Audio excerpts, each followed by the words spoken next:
Scott McClellan today not only accused the President of the United States and the Vice President and Karl Rove of being, quote, involved, unquote, in lying to the American public about who outed CIA operative Valerie Plame, but he also, by implication, accused the President of the United States of commuting the sentence of Scooter Libby, even though some of Libby's lies to the grand jury were lies in which Mr. Bush was, quote, involved. Our fifth story on the countdown, his publishers releasing the briefest of excerpts from McClellan's upcoming book, but those 121 words portray President Bush as, at best, a passively involved liar-in-chief.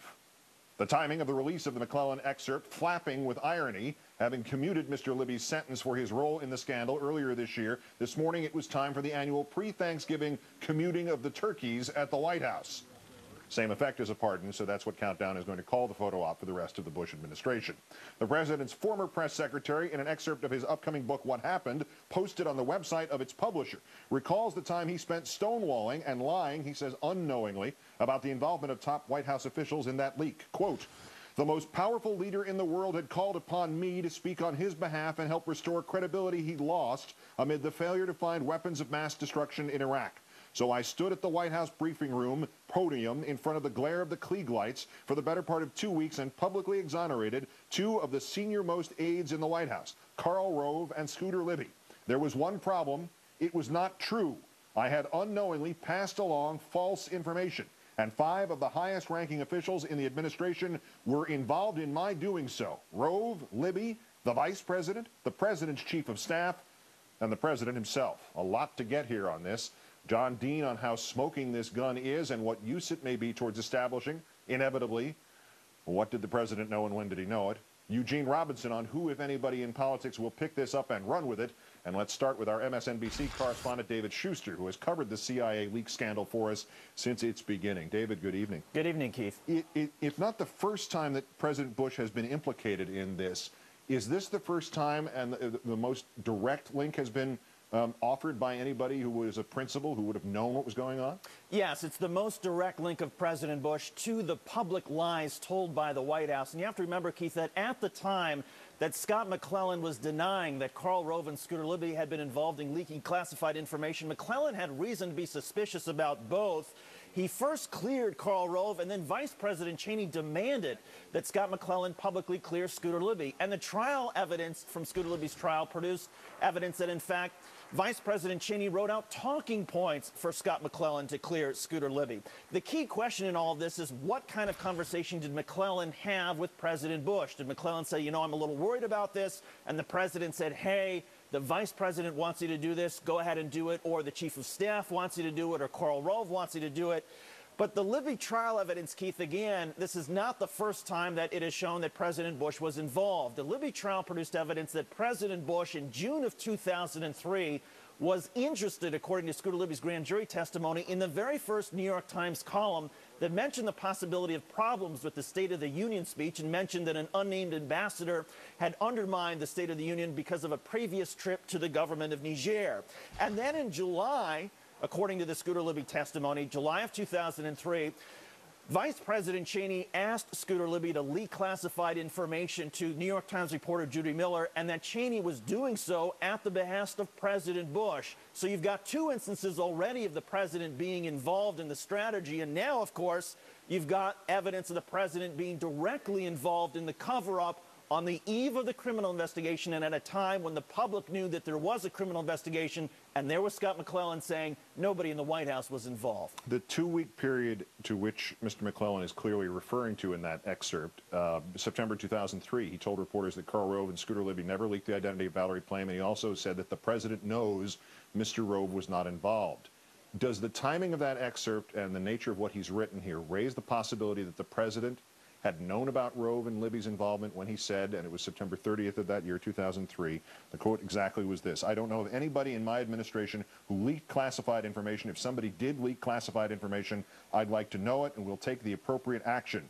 Is there an indication that he knew that wasn't true, yet he kept on denying that he knew the identity of those who were involved? Yeah, there is every indication now that, in fact, the president knew that there had been people in his White House who had leaked classified information. And again, it gets back to Scott McClellan going to the president saying, you know what, I've got some concerns. What should I do? Should I publicly clear Karl Rove and Scooter Libby? At the time, of course, the Libby trial produced the evidence that Vice President Cheney knew that what Scott McClellan was doing was essentially going to be lying to the American public. Now, it's possible, even though Vice President Cheney and President Bush had conversations about the CIA leak case in the summer of 2003, it is possible that Vice President Cheney decided not to tell President Bush to try to distance the president from the lies and the strategy that Vice President Cheney and Scooter Libby were perpetrating on the American people and on the grand jury. And I suppose it's also possible, Keith, that if President Clinton said it depends on what the definition of is, then maybe President Bush thought, well, it depends on what the definition of no is. But clearly, this is why Scott McClellan's book is going to be so intriguing. All right, and from the intrigue and the parsing of it, what is the White House saying about this tonight, David? Well, the White House is suggesting that President Bush was misled, just like Scott McClellan, that while Scott McClellan was misled by Karl Rove and Scooter Libby, so too was President Bush. So there you have the White House in the unusual position of trying to water down what Scott McClellan's publisher is putting out there. And yet, at the time that the White House is watering this down, you have a lot of people in Washington who say, wait a second, when it comes to credibility, the people who are saying, oh, no, the president did this unwittingly, these are the same people who have such huge credibility problems, Keith, because of this very CIA leak case. MSNBC's David Schuster. And here we go again, the same old story coming back to get us. As always, great thanks, David. Thanks, Keith. For more on the legal ramifications that might be gleaned from these 121 words, we turn now to Nixon White House counsel John Dean, author of Broken Government, How Republican Rule Destroyed the Legislative, Executive, and Judicial Branches. As always, John, great thanks for your time tonight. Good evening, Keith. Is what Mr. McClellan describes, hints at in this excerpt, could this be the framework of criminal conspiracy in the White House? Is there the possibility here that President Bush took part in a cover-up? Well, it is pregnant with that possibility, clearly. What you have here is what was conspicuously absent from Fitzgerald's investigation, or certainly anything in the indictments, was a conspiracy.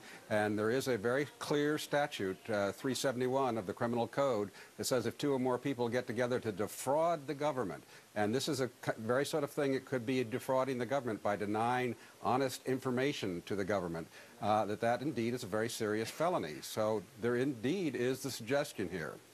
Can Fitzgerald reopen, or can somebody else reopen on his behalf, or is there a way for the White House to quash that? Well, I understand his investigation is ongoing, that he has never formally closed it, that he hasn't said that it's over, and he would probably have to impanel a new grand jury. But it certainly doesn't mean if he thinks he's been deceived, and if he thinks there's been an offense and a conspiracy that has been, he's been somehow eluded from learning the true facts, I think he'd go for it. Have you had any success in finding precision in this excerpt? Scott McClellan has previously said he and Bush were misled in the same way.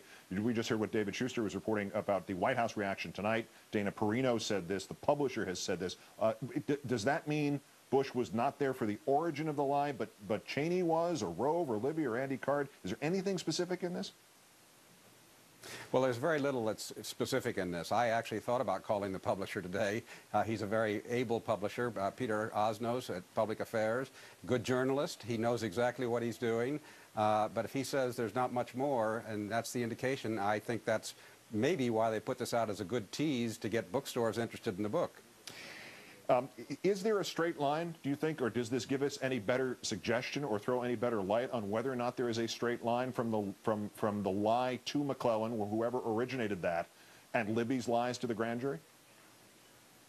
Well, I think David Schuster put it very well, that indeed there has been an implication of that line all along, and it's a question of whether what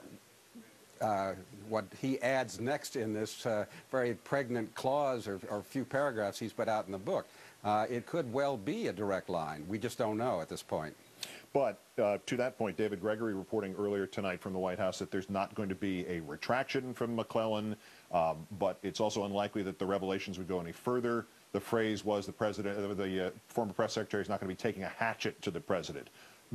Is it nonetheless with this time for the House Judiciary Committee to hold some sort of hearing and call Mr. McClellan as a witness and ask him publicly, what did you know? When did you know it? Not to mention, what did the president know and when did he know it?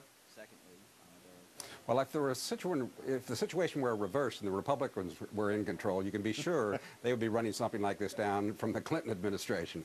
But I don't know why that the Judiciary Committee couldn't make at least first an informal inquiry of McClellan's counsel. If they get stiff-armed, just subpoena the manuscript and bring it in and decide whether it should go further. And I would be surprised if Conyers doesn't do something like that, or Pat Leahy in the Senate. Does this whole story here call the Libby commutation into question because of the point that I raised earlier, that whoever started these lies, the lies to McClellan and the lies to the grand jury by Libby, were on the same material, and here is a guy saying, I got this from within the White House. Is there the possibility that a commutation can be overridden in some way if a president were found to have been doing that for the purpose of protecting himself, or is the only avenue against him impeachment? Keith, this is about as plenary of power as a president has is the power to pardon. A lot of P's in there. But anyway, there's little that can be done after a president issues a pardon, and it's really not reviewable by anybody. It's not subject to revocation, so it's a fact. It's going to stand. Last point, John, is there something in this for the Wilsons, for Joe and Valerie Plame Wilson, to add the president to the civil suit that they had filed against Rove and Libby et al., and might that be the route by which we finally get the absolute truth in this thing? That's a thin possibility. The case was dismissed on a jurisdictional base, that the people involved were all immunized. Judge Bates said that even lying didn't seem to trouble him, that they were acting beyond their scope of employment. We just don't know what this leads to, and it could well give them another opening. John Dean, White House legal counsel under Richard Nixon, author of Broken Government. Great, thanks for your insight on this one, John. Thank you, Keith. Meantime.